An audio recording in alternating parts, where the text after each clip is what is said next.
ये विश्लेषण है कि भारतीय जनता पार्टी नुकसान में है और बयानों में छटपटाहट जो है वो नजर आ रही है।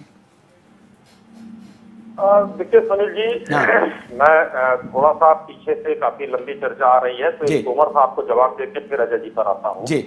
तोमर साहब 2002 में हम आप साथ लड़े थे, 14 सीट आप जीते थे, साथ में जो है अकेले आप आ गए एक दूसरे लड़के के साथ, सीटें आपकी कहाँ आ गई उसका भी ध्यान दीजिए।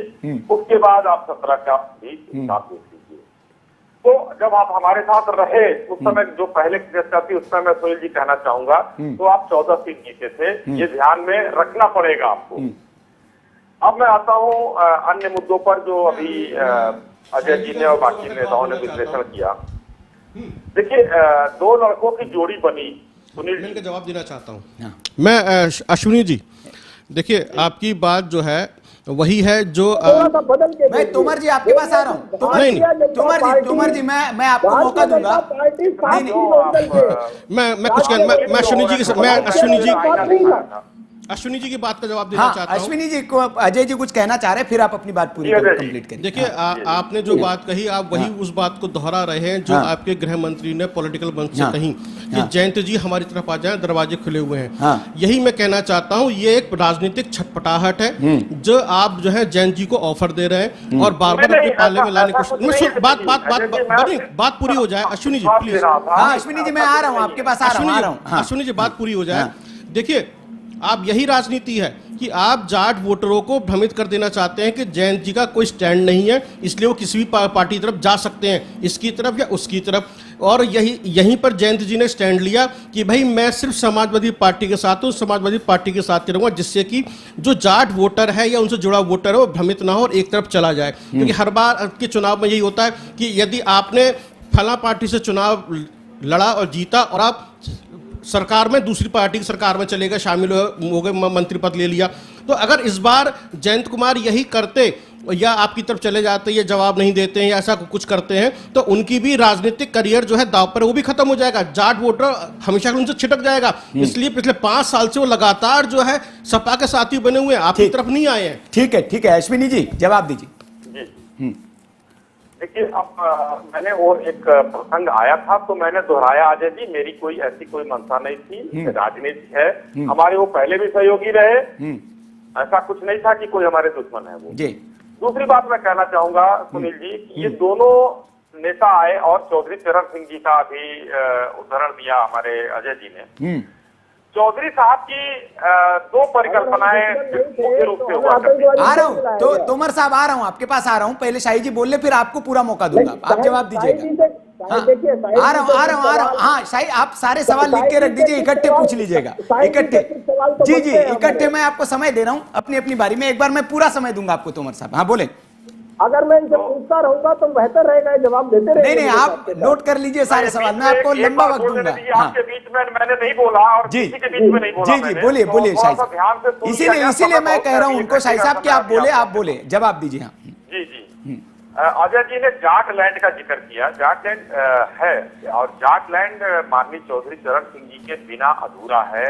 उनके बिना वो कुछ नहीं है। लेकिन चौधरी चरण सिंह जी की दो परिकल्पनाएं थी। पहली हरित क्रांति की परिकल्पना थी और दूसरी छोटे राज्यों की परिकल्पना थी। किसी भी घोषणा पत्र में जो समाजवादी पार्टी या रालोद ने अगर घोषित किया हो अभी इस चुनाव में, चाहे सभी थी, इन लोगों ने हरित क्रांति का नाम ही नहीं लिया। भारतीय जनता पार्टी ने उस परिकल्पना को साकार करने की कोशिश की और बजट में हरित क्रांति को मुख्य मुद्दा रखा। और छोटे राज्यों की परिकल्पना हमने साकार की। 2000 में हमने की और बिजली 4 गुना बढ़ गई। मैं तोमर साहब आ रहा हूँ आपके पास। तोमर साहब, तोमर साहब देखिए ये ठीक नहीं, मैं आ रहा हूँ आपको पूरा मौका दूंगा। आप नहीं काउंटर करिएगा आप, लेकिन उनको बोलने दीजिए, ऐसे दर्शक समझ नहीं पाएंगे, जी गलत बोलना ठीक नहीं है। नहीं आप काउंटर करिएगा, देश जनता तय करेगी कौन गलत है कौन से, आप अपना पक्ष रखिएगा, मैं आपको मौका दे रहा हूँ। चलिए कोई नहीं, चलिए मैं शाही जी को रोक रहा हूँ, आप बोल लीजिए फिर शाही जी बोलेंगे। आप बोल लीजिए पूरा अपना, आप रखिए वक्त, आपको टाइम है पूरा, आप 5 मिनट बोलिए, फिर मैं शाही जी के पास जाऊंगा। बोलिए। मैं बोलना नहीं चाहता हूँ, मैं कह रहा हूँ कि जो हरित क्रांति किससे होती है, खेत से होती है ना। हाँ नहीं ठीक है, आप बोलिए, अपना पक्ष रखिए। लेकिन काउंटर करेंगे ऐसे तो समझ नहीं पाएगा। अपने अपने बारे में बोलिए, ये मेरा बस कहना है। बिजली से पानी देंगे ना। हाँ। आपने बिजली का क्या किया? हाँ और फिर उस पर झूठ फैलाया कि हमने 50% बिजली कम कर दिया। हाँ। जबकि वो बकाया पे आपने जो इंटरेस्ट बनता है उसमें 50% कम किया। हाँ। उस चीजों को विस्तार से आप देश की जनता को क्यों नहीं समझा पा रहे हैं? हाँ। और हमारे मीडिया बंधु भी उस चीज को पूरा नहीं समझाते हैं। हाँ। सभी ने कहा कि बिजली का दर आधा कर दिया गया, हाँ लेकिन वो उसके ब्याज के दर को आधा किया गया है। हाँ। 10 का 10 है बिजली का बिल। हाँ और आज क्या अचानक ऐसा हो गया चुनाव आने के बाद में कि आप बिजली फ्री देने के लिए तैयार हो गए? हाँ क्या बहुत सारे कारखाने खुल गए हैं बिजली के उत्तर प्रदेश में या भारत सरकार में? हाँ वो पहले कहाँ बंद हो गए थे सब लोग? ठीक है, सारे कारखाने बंद पड़े हुए थे। ठीक है नीरज जी, अब जवाब ले लें। चरण सिंह ने जी। कहा था, मैं एक बात बोलना चाहता हूँ। हाँ। चौधरी चरण सिंह ने कहा था हाँ। कि देश की प्रगति का, खुशहाली का रास्ता हाँ। खेत और खलियानों से होकर गुजरता है। और वो खेत और खलियान तब बचेंगे जब किसान बचेगा। हाँ। मैं किसी भी पार्टी की बातें नहीं करता, मैं ये कहता हूँ कि देश ये कृषि प्रधान देश है। हाँ। किसान खुश होगा तो मजदूर खुश रहेगा, बिल्कुल। दोनों खुश रहेंगे तो देश विकास करेगा। आप इस सरकार ने दोनों का गला दबा दिया है। ठीक है, ठीक है नीरज जी, अब जवाब ले लें। अब अश्विन जी जवाब ले लें जी। चंद दाने अनाज के भीख देके और उसे आप पूरे देश में गुनगुना रहे हैं कि हम हर महीने आपको भीख देते हैं। हाँ। नहीं नहीं, ये शब्द मुझे लगता है ठीक नहीं है नीरज जी, ये भीख शब्द आपने ठीक नहीं है। देखिए लोकतंत्र में आपकी भी सरकार रही है, आपने भी लैपटॉप लोगों को दिए, तो भीख नहीं दिया आपने। नहीं, वो उसको भीख शब्द ठीक नहीं है मेरे हिसाब से, कि मतलब आप देखिए सारे दल, राजनीतिक दल जो है मुफ्त में चीजें देते हैं। आपने भी लैपटॉप दी, कोई सरकार टैबलेट देती है, कोई कुछ देता है। हाँ हाँ। कम से कम आप मुझे काउंटर मत कीजिए। नहीं नहीं, मैं काउंटर नहीं कर रहा हूं सर, मैं इस शब्द पर आपत्ति जता रहा हूं आपके कि ये शब्द ठीक नहीं है। मतलब लोकतंत्र का अपमान होगा ये आपके भी दल का अपमान होगा। अगर समाजवादी पार्टी ने लैपटॉप दिया है उसका भी अपमान होगा अगर उसको आप भीख कहेंगे तो। मैं ये कह रहा हूं बस। हाँ आप सुनिए ना। हाँ। देश का किसान इस हालात में आज की स्थिति में है हाँ। कि हम ठीक तरीके से खाना नहीं खा पाए। मैं कैश क्रॉप बोता हूं, आप मुझे का पेमेंट क्यों नहीं करने देते? जबकि यहाँ पर 60 से ज्यादा शुगर मिल प्राइवेट है। सरकार चाहे तो एक दिन में इसका पेमेंट हो सकता है, अन्यथा बंद कर दीजिए, ताला लगा दीजिए ना आप शुगर मिल पे। लेकिन आप उनके रहनुमा बने हुए हैं। वो सभी सरकारी मिल जो समय से पेमेंट करती थी, प्राइवेट मिल, वो आज पेमेंट नहीं कर रही है एक साल से। गन्ना, जो हमारे गन्ना मंत्री हैं, उनको पेमेंट नहीं मिला 1 साल से। ठीक है, तो ये जवाबदेही, ठीक है, ठीक है, ये जवाब मैं ले रहा हूं। तोमर साहब आपने जितने सवाल, मैं शाही जी से जवाब लूंगा, मैं और आपसे ये जवाब लूंगा, ब्रेक के बाद आऊंगा कि जिनके साथ आप गठबंधन में है फिलहाल में, क्या उनके सरकार में ये जो मिले जिनका आपने जिक्र किया, क्या ये एकदम समय पर पेमेंट कर देती थी? इसका मैं आपसे जवाब लूंगा, लेकिन शाही जी जवाब देंगे। बोलिए शाही जी। सुनील जी देखिए, आदमी खौखलाहट होती होता है जब उसके दुखती रग पे हाथ रखा जाए।